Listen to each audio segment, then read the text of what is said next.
You can Potable. sneak in that sound clip in the editing. That's fine. I That's don't know why I what. like Brewers Tools because of potable water. It's absolutely great. I don't know what Yeah. you're worried about. That's I'm not very even from. natural. Hello there, adventurers, and welcome to Wally DM. Today we're going to take a look at tool proficiencies. In particular, our subject's going to be if you're playing in a game, what is one tool proficiency that you would always like to have, and maybe some creative uses for it? And if you're a DM and want to give that type of perspective, then what do you think is overlooked and you would actually recommend to your players? And with me today on this panel discussion is Fred from How to D&D and Eric and Julie from Fry Minis. So let's go ahead and get this started. Julie, what do you have for us? What's a tool proficiency that you've either used before, or what is your favorite one, or what are you looking for a character? I have been thankful to never be the party member who has the Thieves Tools, but obviously I think that's the easy answer, so I'm going to be a little bit more creative. So presuming someone in your party has Thieves Tools, because otherwise I don't know why you're here. I really like being the person who has the disguise kit. I think it's a fantastic proficiency to have because it requires creativity, whereas Thieves Tools are utilitarian, great thing to have, but most often you're not describing how you're picking a lock, you're just rolling and hoping for the best. Whereas a disguise kit requires you to explain how your mannerisms are going to change. There's costuming details. It can be a whole fun little montage of getting into the disguise. And at the end of the day, it's probably going to be a role anyway, but it creates opportunity for a little bit more creativity, a little bit more fun, and some silly role playing, which is one of my favorite things about Dungeons & Dragons. So I say the disguise kit's the best one. Now, can I ask you, have you ever used your disguise kit on other characters or NPCs? That's a great question. I don't think I've had the chance to do that yet. I have disguised myself when I was a Furbolg to be a human guard type person, kind of a bodyguard type situation. So I got to change myself from being like bubbly and silly and fun to like, don't touch my client. And that gave some exciting opportunities. But no, I haven't had the chance to use this disguise kit on somebody else, at least not that I can remember. But I love that, especially if you're trying to sneak one of your party members who's maybe not the race that's most of the territory that you're in. Like, oh, that'd be so fun. I can't wait to do it now. Awesome. Very good. I love the disguise kit as well. It is definitely one of my favorite tools to use. And I did forget to mention at the top here that we are not going to discuss Thieves Tools today, even though we all know that Thieves Tools are absolutely awesome. And all four of us probably could have picked that. So our question is going to be favorite tool proficiency that isn't Thieves Tools. And now I'm going to challenge you, Eric. What do you have for us since I just took Thieves Tools away? So I wanted to talk about setting traps with Thieves Tools. I think that's so cool, but I won't talk about it. So my answer is that when I do get to play, I am horrible at notes. I love to take notes, and I strongly encourage people to always take notes, but I just always forget to do it in the moment. So there are two things I do to get around that. One, I always take the keen mind feat. So I'm like, wait, I remember, my character remembers what you said, but I also like to get Cartographer's tools as a proficiency. So I can, my character was making the map the whole way. If we can say it's impossible to get lost, let's go with that. But otherwise, I'll have a rough how long it took to get to a place, what was the path we took, all that kind of stuff. So I like to find things that can help my character help me personally not get lost. I love that. Nice. I love that idea. And also with Cartographer's tools too, once you start mapping, like if you're in an underground area or stuff, you can actually find like little areas with a good roll, though, because your mapping skills so good. But like, but there's a room behind there or something like that. Absolutely. And I strongly encourage DMs to engage with those tool proficiencies. I feel like a lot of times those are just like, oh yeah, sure. Okay, whatever. And that's a mark on your character sheet and that's it. But I think character or these tools are one of the most underutilized aspects of the game. Agreed, 100%. So I love both of those tools. Those are definitely some of my favorites, but the one that is my absolute go-to, and it's going to go in with the personality of a lot of the characters I play, and me personally, is going to be Brewers Tools. The art of making beer. I'm like borderline beer snob myself because I really enjoy craft beers. I like IPAs, I like stouts, I like porters, and I like really good ones. And so I always picture my character going into a bar and like judging whatever is served to me. So if I order a dwarven stout or an elven ale, I'm going to be smelling it. I'm going to be like looking at it. I'm going to be judging it. I'm going to be like, how old is this? How long's it been sitting back there? And totally interacting with the bartender, who's probably just like, I don't know, buddy, I just work here, while I'm asking about all these ways that you craft their beer. Yeah, a little pixie.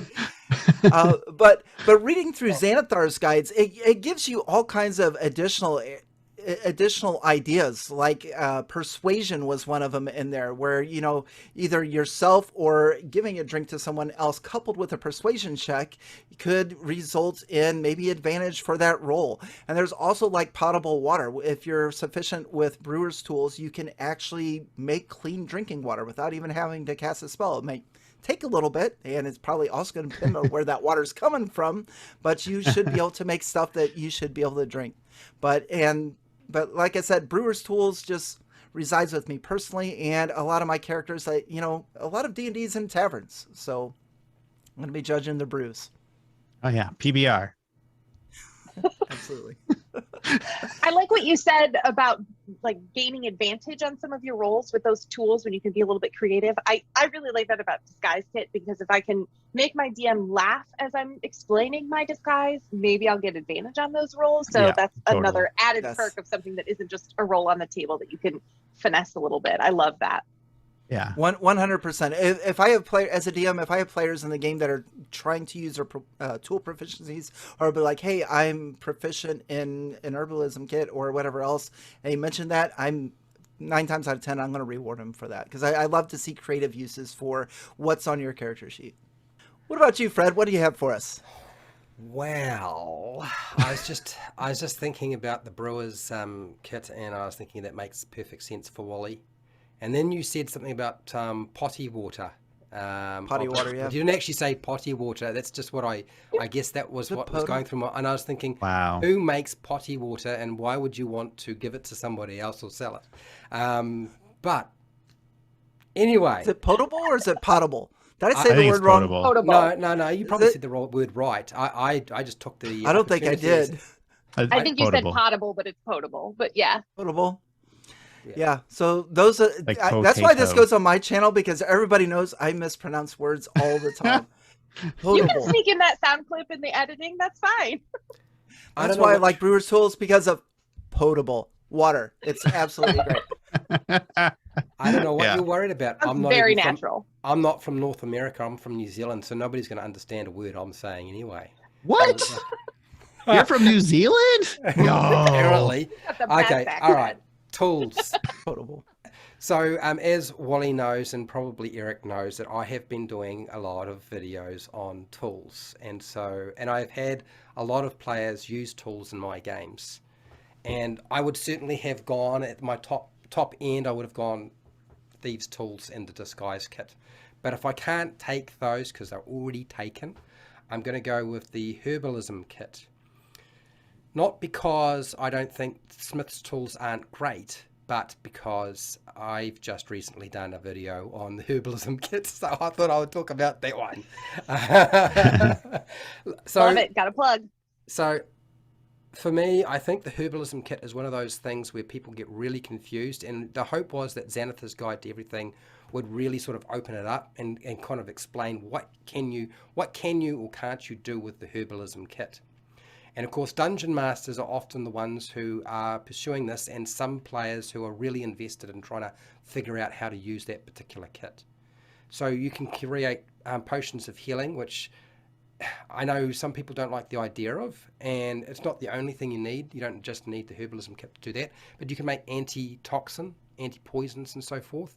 You can identify plants, and there's sort of a suggestion in Xanathar's Guide, which I think is really nice, is that you don't just have the idea of adding proficiency to a dice roll or advantage, but there's probably things that you can identify that require no dice rolling. Like this is the kind of time where I really feel like features work really well, when they're like the Ranger, where you get something and it just works. Just works. You don't have to pick up a dice and like, well, there's a chance that even though you've trained for years and years and years and you know exactly what you're doing, that you might still stuff it up.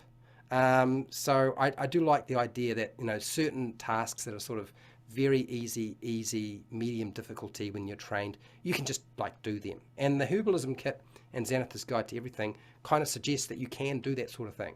And you can like identify magical plants and features around undergrowth and so forth, and how you know, it almost bleeds a little bit into nature. So there's the opportunity to sort of really do other things with that. And then there's that other real like painful question that people have, and that is like, so what is in the kit? And of course, if you look at the player's handbook and you look at Xanathar's Guide to Everything, it never says anything about there being actually any kind of plants or herbs in the kit whatsoever. There's no wording whatsoever. And I would say like this is the time where you're like, well, your players are probably going to go, and I know I would, and I know players have done the same thing to me when I've been a dungeon master. They're going to say, look, if there's anything that I might be able to use that's around as I'm traveling, I want to cut it off and put it in my bag. So by the time they get to town or the city, the bag is full of herbs, like everything under the sun. And so if they need to do anything with it, they'll have the materials there. The only time they might not have it is if you've got to have, you know, 300 gold and diamond dust or something like that. You know, diamonds don't grow on trees. Maybe in your world. I love the versatility that you talk about with the kit. I didn't realize that it had all those benefits. I see it and think like, oh, I might be able to craft potions. That's cool, but maybe it's not as useful as other things. You've really talked about a lot of things I didn't know were there. That's great. Well, yeah. The other thing too, and this is, I guess, where Xanathar, you have to go off script and off the page. And I've come across players who are like, well, look, it says I can do potions of healing and antitoxin, but like, what else can I do? Is that the only thing that I can do with a herbalism kit? And players really want something else. So if you have the time and you've got a player who's really into that, I would sort of suggest that this might be the opportunity to sort of expand it through and start including making poisons, because they want to poison everybody. Okay, and that's just how it is. The monsters don't get stabbed; they get poisoned. They drank from the water, and they should not have done so. And there'll be a lot of other things. And you know, it makes perfect sense to put restrictions on that sort of stuff, because you know there are going to be some things that are like, can I have a potion of anti-magic field? Might be just a bit much. But is it a big deal if you have a potion of invisibility, since it's like a second level spell? Maybe not going to be pumping them out all the time and have a warehouse full of them. Just maybe expand it a little bit more. Speaking of poisoning people, I'm surprised nobody took Cook's Utensils.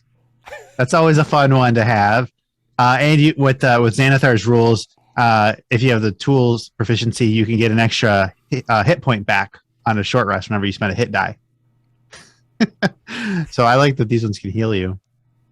I like the Cook's Utensils for in the morning, so I like have the Brewers stuff at night, and then in the morning I make a meal to soak all that up. But yeah. I really like everything that everybody talked about, even that herbalism kit. We can all like do at the table, right? So with the herbalism kit, somebody can go out into the backyard and pick some of your plants and start grinding them up, and you can have these cool role play moments. So you can go grab a beer from the fridge. Like you can go grab some lipstick and put it on and have like fancy scarf. Yeah. And so like all these cool role play moments that you can bring to life, I think is really interesting. Because, I mean, what you point out is actually another aspect too, and I almost forgot, and that is that herbalism kit, apparently there's a little line, it's very, very vague, and it does talk about being able to sort of deal with illnesses and curing. Now, we're not necessarily talking about hit points, but maybe something like disease or being poisoned or some other effect, depending on what you want to do. But certainly there's sort of a suggestion that maybe you can deal with poisons if you know what you're doing with a herbalism kit. You select the right components, you put them together, and and you can deal with that. Lesser restoration is kind of duplicated a little bit, maybe. Maybe there's, there's even a suggestion sort of that you may be able to do some very, very minor sort of hit point replacement and health, like just like 1 hit point or 2 or whatever like that. Something very, very minor over a much longer period of time than maybe something like a potion or a spell might do. But Fred, let me ask you, as far as our herbalism kit and crafting potions, would that include like an herbalism kit check included with like an arcana check and like a gold piece value, or how would you work with the player as far as the DM goes? I think Xanatha suggests a gold piece component to it, so there is some things you'll need, not just your materials. I think the concept behind it when they were doing this 25 gold pieces for, I think it's a potion of healing or whatever it is, a standard one, a very, very basic one. I think the idea is that cost is part of all the cost of all the components if you have to buy anything. If you don't have them in your pack, then you got to buy some other additional bits and pieces you can't find, and then that's part of that cost. And then in terms of like, do you need to be trained in Arcana? Look, Xanatha's Guide to Everything sort of suggests that may or may not. Kind of, it's up to the dungeon master. And and it also sort of suggests that, the Herbalism Kit alone is not enough. You're dealing with money, time. But a lot of the same things bleed into all the other tools. Like, there's not necessarily like one thing you need. Like, you need a space to be able to do it, and you need a bit of time, and you need maybe a recipe. And maybe part of your training is you got those recipes and that they're in your head rather than you have to go and find them. I like that. I like that idea too. And one thing you mentioned too, Eric, was Cook's Utensils, which we kind of laughed about. But both Cook's Utensils and their brewer's supplies, they actually, in Xanathar's Guide, have a DC recommendation for spotting poison. And a lot of characters are very paranoid going into places where there's suspicious characters. And me being proficient with my brewer's supplies, somebody slides a drink over and we're in this suspicious area, I want to know if that's poisoned or not. And, going into, and the same thing with food, you're sitting there at this weird inn where there's a lot of suspicious characters. They slide that over there, and your DM can set a DC or maybe just auto allow that. Be like, yeah, this is poison. Does anyone else, your mind, think that you just think that Alchemist Kit should make potions, not Herbalism Kit? Like in my head, like to me, you would. And I outside of D&D, but like I would come into it thinking Herbalism Kit, like sure, maybe some potion stuff, but more like poultices type of thing. And I would use the Alchemist tools to make the potions. That would be my go-to thought as well. But yeah, I think the difference is what types of potions are we talking about? The Alchemist Kit may be for more arcane in nature potions. But I mean, if you think about real herbalism and what they can do with real herbs, I mean, they can do a lot of curing. It's not just hit points, but they can deal with diseases. They can deal with, getting rid of the poison condition. I mean, if you're able to do that, the chances are if you have a herbalism kit, you're probably able to determine if somebody is had been poisoned, or that if you're dealing with a plant that is poisonous in nature, and be able to collect them without killing yourself. Absolutely with that. I think just when it's the crafting side of it, I think it's a little bit of a muddy line between Herbalism Kit and Alchemist. I think the difference, because I know I've seen people argue this point, like, oh, you need to have the Alchemist Kit and the Herbalism Kit to be able to do these certain potions, and I'm like, well, the rules don't necessarily indicate that. And if you think in terms of alchemy isn't necessarily just potions. Alchemy is actually the transmutation of matter. Mm-hmm. So lead to gold, stuff like that. That's alchemy, right? So I think it covers a much broader aspect, and very much the sort of the magical aspect of your world, your Alchemist Kit. And then your Herbalism Kit, you've got plenty to draw on real life,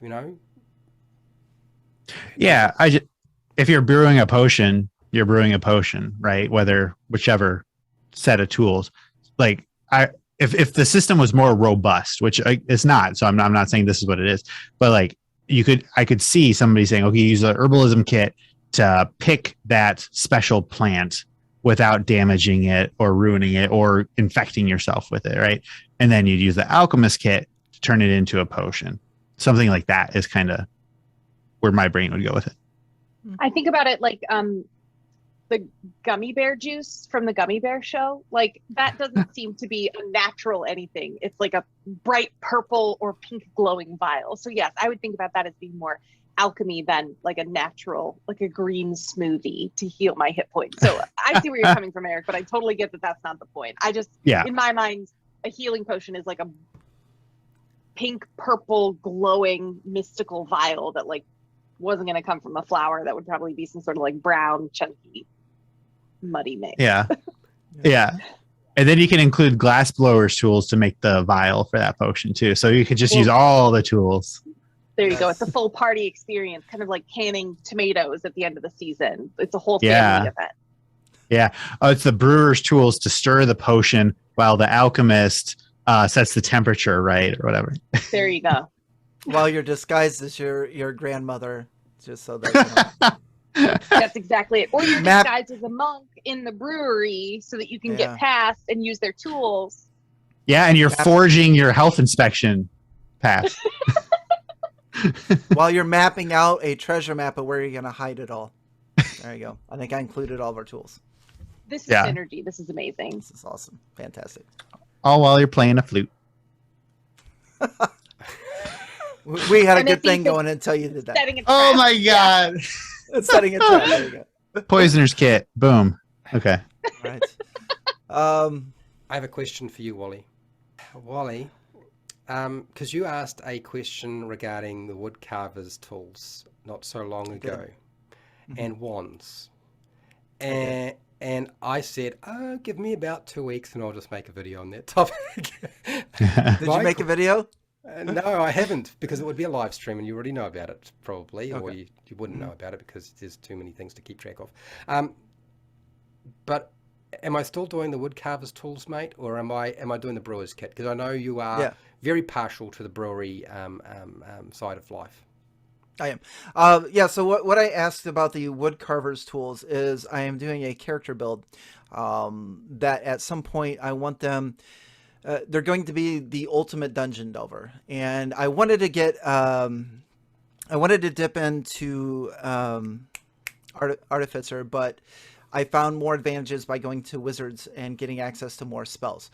But what I liked about the Artificer that I want to include with my Wizard is the ability to craft wands, in particular a wand of secret door detection and a wand of magic detection. So my question to you, Fred, was, can this rogue wizard that's proficient with woodcarver's tools, can he make a magic wand of secret door detection? So the two wands that you want are some of the most low-level spells that you could imagine, and low-level effects. I mean, a wand of magic secret door detection or secret detection. It's a very, very low-level magic item, right? It's very, very basic. And then you're talking about detect magic, which is used forever. It's like perception, right? If you're not using a perception check, you're probably using detect magic. So for me, I would consider them things that certainly would probably fall under that potential, because all of the different tools that are there have the potential to make magic items if you want to have magic item creation in your game. You think about it in terms of, well, if you're going to make a wand and it's magical, let's go down to the blacksmith and get him to strike some iron and make a wand out of what? An iron rod? Really? No. You're either going to be getting a carpenter to make the wand, but then apparently they've decided to remove wood carving and carpentry, which of course in the past were actually the same thing. The masters did both. So I actually think it makes perfect sense that the skill that you would have to make a wand, plus some, the ability to cast detect magic and seek out or find secret doors magically, it actually makes sense that it should be the wood carving tools, because Okay. making a wand, it's just a rod, but then the decoration side, that's all carving, right? So if you're going to have somebody make something and imbue it with magic, woodcarver's tools, absolutely. Makes sense to me.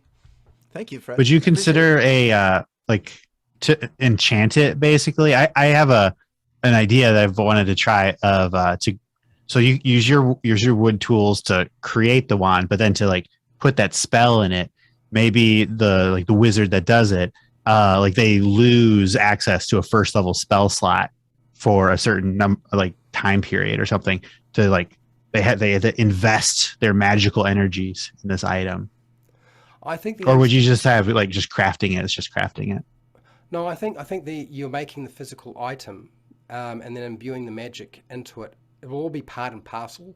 So you'd still have to, you know, if you want detect magic as an example, you'd probably have to cast detect magic on the actual, or imbue it into the wand that you've created and carved. Yeah.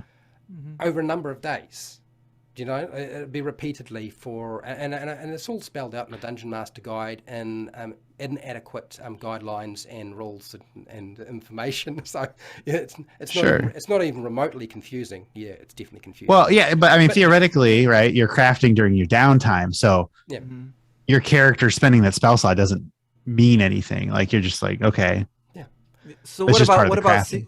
what about secret door detection? Is there a spell for that? I don't think there's a spell for secret doors. No, but I don't actually think, and there's not a single spell that sort of works that way. So I think you can consider that like a low level spell, like a level 1.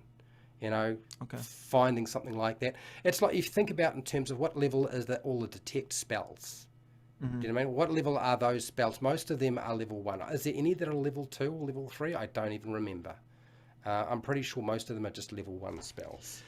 So those are tools that we would like to incorporate in our game as far as part of our character goes. Maybe our go-to tools. That didn't include Thieves Tools, or potable or potable water, however you say it. But yeah, there we go again. So mispronunciations are my strong point. But I want to thank my panel of guests for coming on. I really appreciate it. Definitely introduce yourself and tell everyone where they can find you at. Julie. Yes, I am Julie from Fry Minis. You can find us at Fry Minis on YouTube and Twitter and Patreon and probably other places. Instagram, that's the one. We'd like to talk about minis, as the name implies, as well as how to make your D&D table and game a more welcoming, fun, and engaging space for your players. And I'm joined by Eric from Fry Minis. You can get all those links at fryminis.com. We're on the cool book list, so we have all the greatest, earliest, secretest information you can get on the books. Absolutely. And Thanks. Fred. Hi, I'm Fred Wheeler from How to D&D. Yes, I'm on YouTube, Twitter, and Facebook, and I do far too much and it took far too much and too long about everything to do with Dungeons and Dragons and role-play games. And Fred is also starting to put out a lot of videos on tool proficiencies, live streams and whatnot. So if you want to check those out, make sure you are subscribed to all of the channels here. And thank you very much for watching. Oh, by the way, leave a comment below. Let us know your favorite tool, how you would use it, and all of those great things that make YouTube work. And Eric, before we go. Other than Thieves Tools. If you want... I won't put a restriction on you. Leave a comment. If you want to talk about Thieves Tools, leave a comment below. All right. I think that's all we have for you. Thank you very much, everybody, for watching. I appreciate it. And on to the next. Ciao.